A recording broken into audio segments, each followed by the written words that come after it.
अभी 2 दिन पहले गाइस मैं एक रेस्टोरेंट में गया था रात को डिनर करने। और अंदर जाते ही ना ऐसी फीलिंग आई जैसे मैं शिमला या नैनीताल में ही आ गया। मतलब इतनी बढ़िया कूलिंग हो रही थी ना कि मतलब बैठ के ऐसा लग रहा था मैं सही में हिल स्टेशन में आ गया किसी में, क्योंकि बाहर तो इतनी ज़्यादा गर्मी हो रही है, 40-45 टेम्परेचर हो रहा था। फिर मैंने देखा कि भाई कौन से एसी लग रहे हैं ऐसे। तो मैंने देखा 2 स्प्लिट एसी लग रहे थे और वो भी लग रहे थे ओ जनरल के। अब भाई ओ जनरल के हैं तो मैं समझ गया भाई आपकी कोई भी कमर्शियल एस्टेब्लिशमेंट है ना, रेस्टोरेंट है या होटल वोटल है, तो आप एसी ना ओ जनरल की लगवाना। अगर आपको मतलब ये नहीं है कि खर्चा ज़्यादा हो रहा है, उससे फ़र्क नहीं पड़ रहा।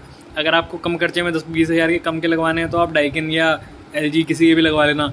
लेकिन अगर आपको कोई परफॉर्मेंस तगड़ी चाहिए ना तो ओ जनरल या मित्सुबिशी की लगवाना।